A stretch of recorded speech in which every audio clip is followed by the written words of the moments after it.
안녕하세요. 다산이드 전병칠 원장입니다. 이번 시간에는 개폐기와 공구에 대해서 알아보도록 하겠습니다.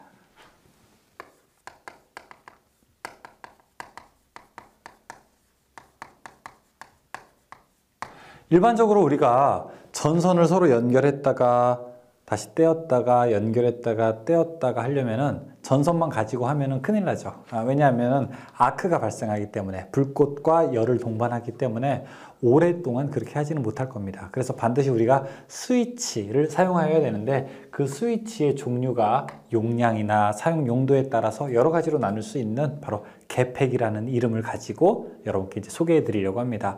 또 그 이외에도 전기 공사를 할 때 어떤 공구가 사용되는지 그 공구도 간략하게 교재에 그림과 함께 수록되어 있으니까 그 내용도 한번 보도록 하죠. 자, 일단 개폐기를 보시게 되면은 처음에는 나이프 스위치라고 되어 있어요. 그쵸? 나이프가 뭐죠? 나이프라고 하는 건 바로 칼 아니겠습니까? 혹시 작두 아시는 분들 계실지 모르겠어요. 작두라고 해서 예전에 뭐 이제 자를 때 쓰는 거죠. 그쵸? 한약방 같은 데 가면 볼 수도 있고. 자, 이렇게 생긴 것이 이제 작두인데 이 작두처럼 생긴 스위치가 있었는데 그런 걸 우리가 나이프 스위치라고 부르게 됩니다.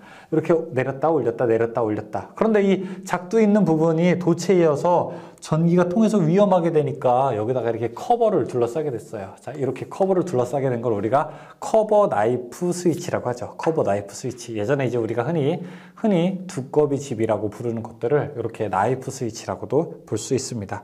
자, 그 다음에 이제 진일보한 것은 바로 배선용 차단기입니다. 여러분 집에 많이 있죠? 집에 보셨죠? 이렇게 차단기 모양. 집에 분전만 보게 되면은 이렇게 올렸다 내렸다 할 수 있는 구조로 되어 있죠. 이런 걸 우리가 배선용 차단기 MCCB라고 합니다. 몰디드 케이스 서킷 브레이커라고 해서 MCCB라고 합니다. 예전에 이거 NFB라고도 했는데 NFB는 잘못된 말이에요. 일본식 영어입니다. 노 퓨즈 브레이커라는 일본식 영어였기 때문에 잘못된 거예요. 그러니까 노 퓨즈 브레이커, 퓨즈가 없는 브레이커, 그러니까 퓨즈레스 브레이커 이렇게 이야기해야 되는데 일본에서 개발된 것이기 때문에 일본식 이름을 붙여서 NFB라고 했는데 지금은 우리가 MCCB라고 쓰는 것이 맞게 됩니다. 이 배선용 차단기는 퓨즈가 없어요. 퓨즈가 없어서 이상이 있을 때는 뚝 하고 떨어지고 그 다음에 다시 올리게 되면 되는 겁니다. 그래서 자, 개폐 기능이 있고요. 그냥 내가 손으로 열고 닫는 개폐 기능이 있고, 자, 또 하나의 기능은 자, 과전류가 흘렀을 때 이거 차단기가 떨어지는 과전류 보호 기능이 있게 됩니다. 개폐 기능과 과전류 보호 기능을 두 개 다 갖추게 됐죠. 근데 동작이 조금 달라요. 사람이 손으로 열고 올렸다 내렸다 하게 되면 위에 끝까지 올라가고 끝까지 내려가요. 근데 과전류 만약에 이상이 있어가지고 떨어지게 되면요 반만 떨어집니다. 그럼 올리면 안 올라가요. 다시 내렸다가 올려야 되는 겁니다. 그게 무슨 얘기냐면은 차단기가 여러분한테 얘기하는 거예요. 나 누가 손으로 올린 거 아니에요. 이상이 있어가지고 그런 거예요. 라고서 이렇게 얘기를 해주게 되는 거죠.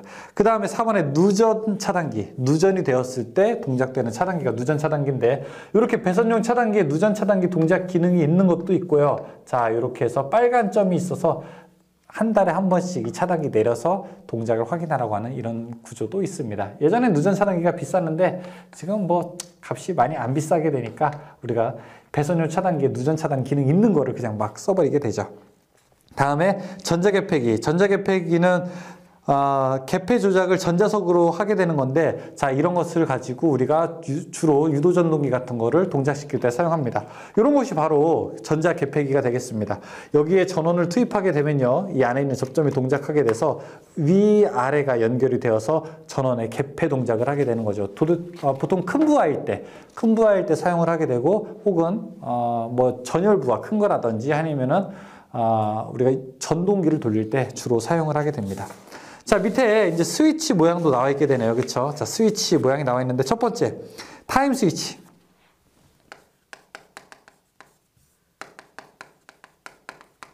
타임 스위치는 예전에 우리가 아파트 현관 같은 데 있었는데 요즘에는 이제 아파트 현관 같은 데가 다 센서 등이기 때문에 이런 거 없죠.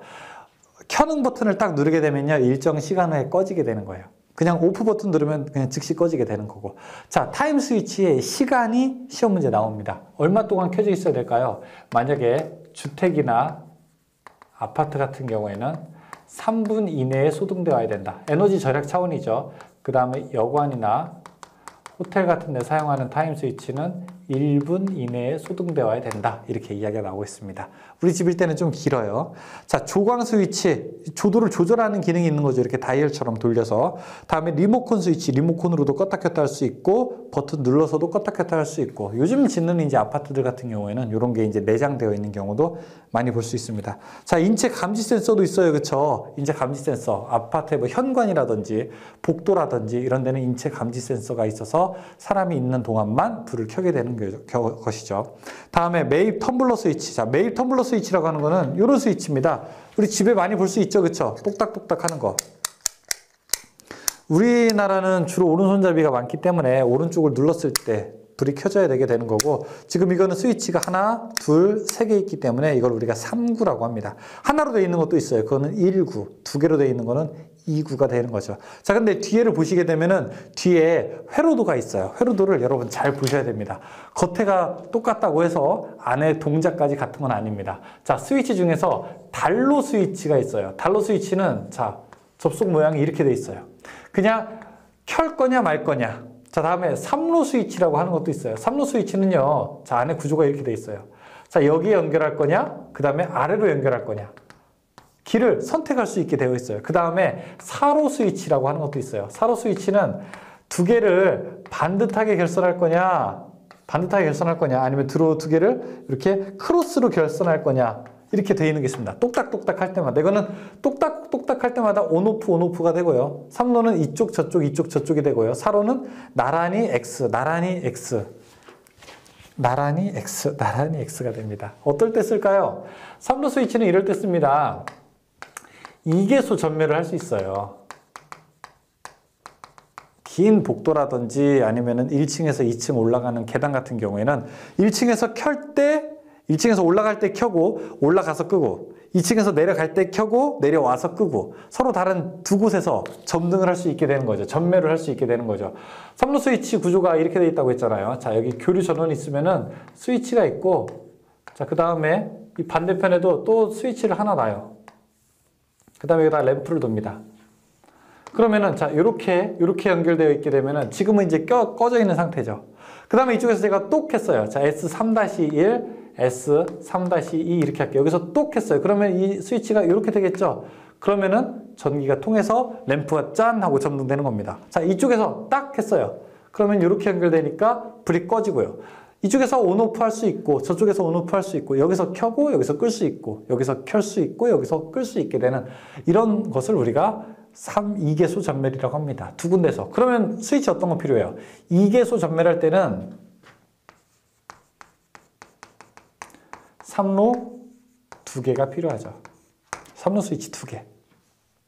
자, 그런데 사람의 욕심은 끝이 없어서 세 군데서 껐다 켰다 하고 싶다. 그러면 중간에다가 어떻게 하냐? 중간에 4로 스위치를 집어넣게 됩니다. 4로. 이건 나란히 X로 바뀐다고 했죠? 자, 나란히. 그럼 여기서 4로 스위치를 똑 해볼게요. 그러면 이게 X자로 바뀌어요. 그럼 어떻게 됩니까? 전기 통해서 불 켜지겠네요. 그쵸? 4로 스위치를 딱 하게 되면 나란히니까 꺼지게 되고, 그럼 이때 이쪽에서 똑 해보겠습니다. 이렇게 하게 되면 어떻게 돼요? 그러면 불이 다시 꺼지죠. 이쪽에서 딱 하면요, 불이 다시 켜지게 되죠. 그러니까 3개소에서도 켤 수 있어요. 재밌죠? 아니, 어떻게 이렇게 재밌는 생각을 했나 몰라요.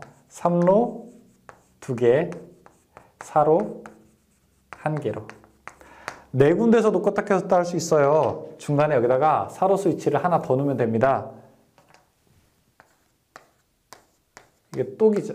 자, 지금 불 켜 있나요? 아, 켜 있어요. 그쵸? 자, 이거 딱 해볼게요. 그러면 X자로 바뀌게 되면은 이렇게 되죠.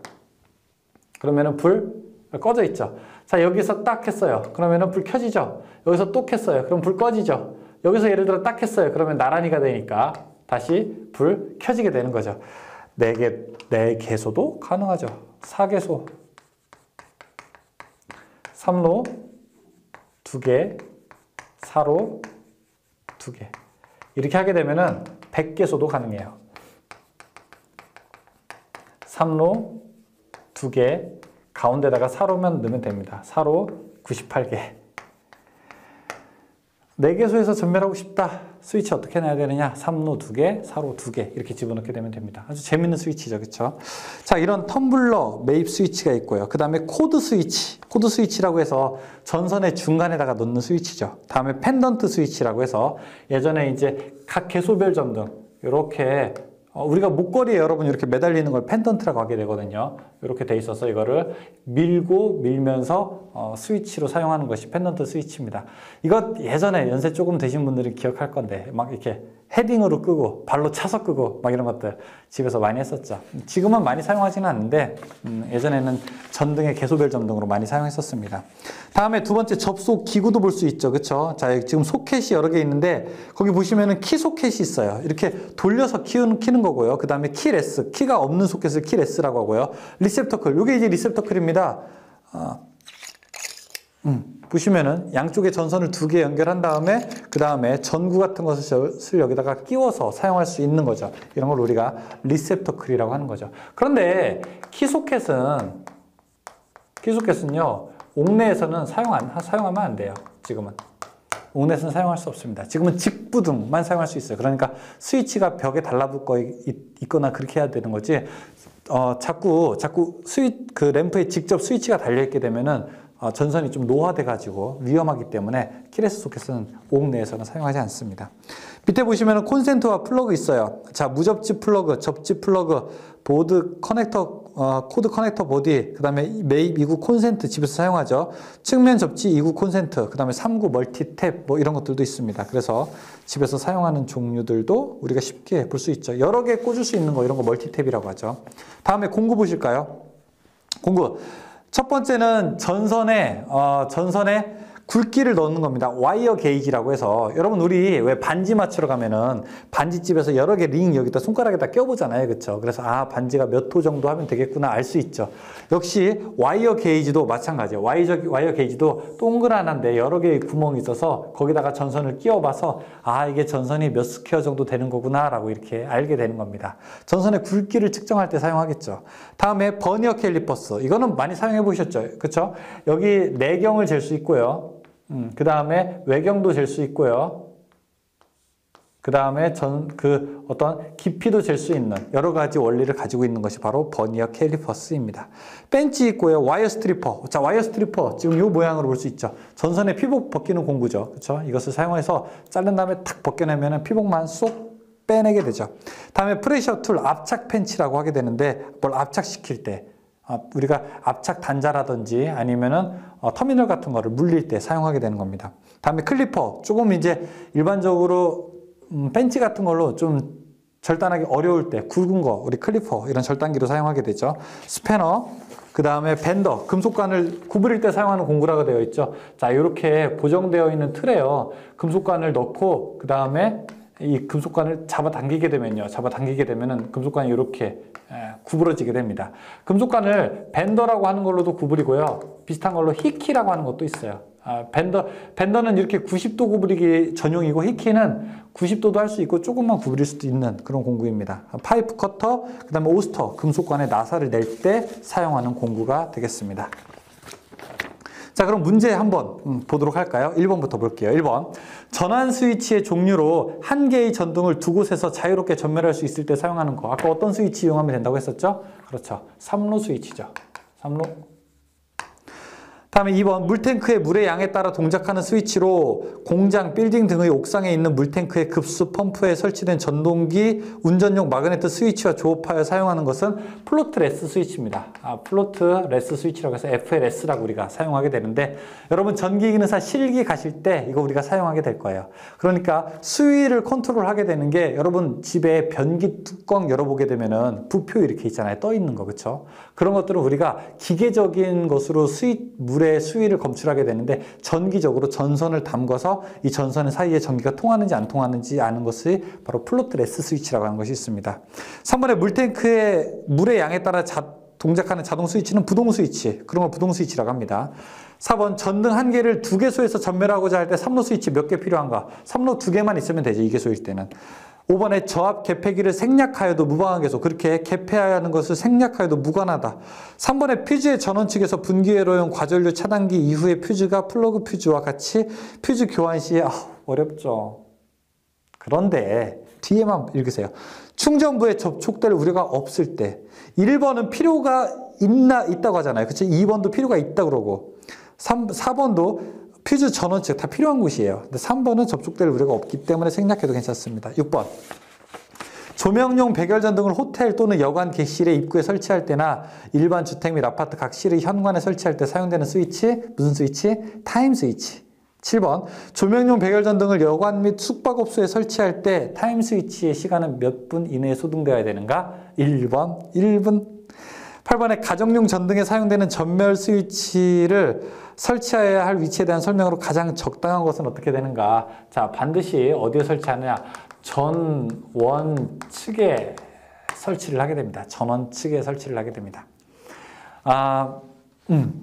여기에 대해서는 제가 또 할 얘기가 많은데, 사설을 또 얘기하면은 이 강의가 다른 데로 가요. 산으로 가요. 물론 되게 중요한 얘기, 지금 하고 싶은 얘기 되게 많아요. 그런데 산으로 가게 되면 여러분의 소중한 시간이 또 아깝게 되니까. 참고로 여러분들이 집에서 형광등의 스위치를 껐는데 불이 자글자글하게 이렇게 남아있는 거 본 적 있으세요? 이것과 관계가 있는 거예요. 나중에 여러분께 이런 거를 말씀드릴 기회가 있으면 좋겠습니다. 자, 9번. 옥내배선 공사에서 절연전선의 피복을 벗길 때 사용하면 편리한 공구는 와이어 스트리퍼. 스트립이 벗다 뭐 이런 거잖아요. 그쵸? 와이어 전선을 벗기는 거죠. 10번에 노가우 펀치와 같은 용도로 배전반이나 분전반 등에 구멍을 뚫을 때 사용하는 거 홀소우. 소우가 톱이죠. 그쵸? 홀, 구멍을 썬다라고 해서 홀소우. 동그랗게 되어 있는 게 있습니다. 그 전동 드라이버 같은 데다가 끼우고서 자 이렇게 동그랗게 되어 있어서 양쪽에 칼날처럼 되어 있어서 이거를 가지고 하면은 나무라든지 플라스틱이라든지 뭐 그런 것들 철판 같은 거에 구멍을 뚫을 수 있어요. 11번 전선의 압착단자 접속 시 사용되는 공구는 무엇이냐? 프레셔 툴. 12번에 전선의 굵기를 측정하는 공구는 와이어 게이지. 13번에 피시테이프의 용도는 우리가 긴 배관에다가 전선을 넣을 때 한쪽에서 철선을 넣고 자 여기서 전선을 물린 다음에 반대편에서 끌어당기게 됩니다. 마치 낚시를 하는 것과 같죠. 이런 테이프를 우리가 피시테이프라고 이야기하게 됩니다. 우리가 이제 현장에서 쓰는 선은 요비선, 뭐 요입선 이런 말을 또 사용하기도 합니다. 14번 콘크리트 조형제에 볼트를 시설할 때 필요한 공구는 무엇이냐? 드라이브 히트라고 해서 화약을 이용해서 콘크리트에다가 못을 박을 때 사용하는 것을 우리가 드라이브 히트라고 합니다. 15번 금속을 아웃렛 박스에 로크아웃에 치부할 때 로크아웃의 구멍이 관의 구멍보다 클 때 보조적으로 사용하는 것은 링 리듀셔. 혹시 와셔라고 하나요? 와셔? 와셔. 와셔의 다른 이름으로 생각하시면 되겠습니다. 링 리듀셔. 16번 벤치로 절단하기 힘든 굵은 전선을 절단할 때 사용하는 공구는 4번의 클리퍼. 17번에 어미자와 아들자의 눈금을 이용하여 두께, 깊이, 안찌름 및 바깥찌름 측정에 사용하는 거 1번에 버니어 캘리퍼스. 18번에 기구 단자의 전선 접속 시 진동 등으로 헐거워지는 염려가 있는 곳에 사용하는 것은 와셔는 와셔인데 스프링 와셔. 자, 와셔는 와셔인데 이렇게 한쪽이 끊어져 있는 거 있어요. 그리고 서로 이렇게 어긋나 있는 거 높이가 그 스프링 와셔죠. 쪼이게 되면 밖으로 잘 나오지가 않죠. 19번 구리 전선과 전기 기계기구 단자를 접속하는 경우에 진동 등으로 인하여 헐거워질 염려가 있는 곳은 어떻게 해야 되는가? 진동 등으로 헐거워질 염려가 있는 곳 스프링 와셔를 끼운다. 4번. 20번 금속관을 절단할 때 사용하는 공구는 파이프 커터. 오스터는 나사낼 때 사용하는 거고 노가웃은 구멍 뚫을 때 사용하는 거고 파이프 렌치는 뭐 꽉 쥘 때 사용하는 거죠. 21번에 금속관 절단구에 대한 다듬기에 쓰이는 공구는 리머. 금속관을 자르게 되면요. 금속관의 절단면이 굉장히 거칠게 되죠. 그럼 이 안에다가 만약에 전선을 넣게 되면은 전선의 피복이 손상될 우려가 있게 됩니다. 따라서 금속관의 안쪽 면을 다듬어야 되는데 자, 이렇게 날이 있는 걸로 전동 공구를 사용해서 돌려주게 되죠. 손으로 돌리는 것도 있고요.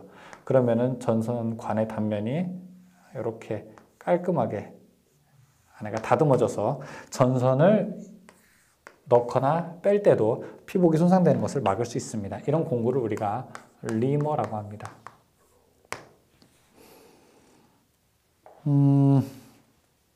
22번 점착성은 없으나 끈적이는 게 없다는 거예요. 절연성, 네온성, 내유성이 우수하여 연필 케이블에 접속해서 사용하는 절연 테이프는 이걸 리노 테이프라고 합니다. 리노 테이프. 23번 PC 테이프의 용도로 옳은 것은 배관에 전선을 넣을 때 사용한다. 24번. 다음 중 옥내에 시설하는 저압전로와 대지 사이에 절연저항 측정해서 사용하는 것은 무엇이냐? 자, 절연저항은요. 매거. 이걸 절연저항이라고 합니다. 다음에 자, 접지저항도 있어요.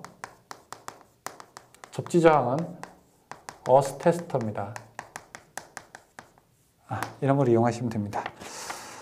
25번. 400V 이하 옥내 배선의 절연저항 측정에 가장 알맞는 것은 사용하고자 하는 전압보다 조금 한 단계 높게 있는 걸 사용해야 되겠죠. 그렇죠? 500V.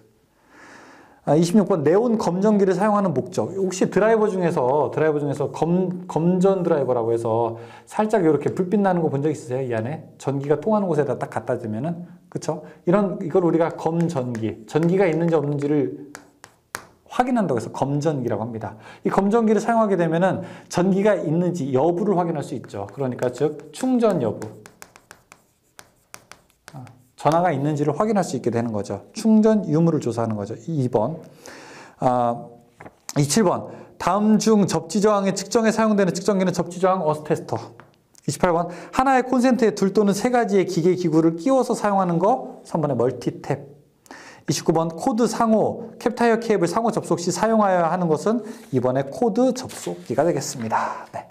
자, 여기까지 우리가 문제 한번 살펴봤습니다. 자, 계산하는 거 없으니까 너무 기분 좋죠, 그쵸? 하지만 용어가 많으니까 그래도 여러분께 편하지는 않을 것 같아요. 하지만 설비는 어쨌든 다른 과목보다는 부담이 조금 적으니까 재밌는 공부 되시기 바라면서, 여기서 사용하는 용어가 실제로 현장에서 사용하는 용어가 조금 다를 수는 있어요. 그런데 어쨌든 여기서 사용하는 용어가 표준어라는 거 기억하시기 바라겠습니다. 강의 여기서 마치고 저는 다음 강의에서 뵙겠습니다. 수고하셨습니다.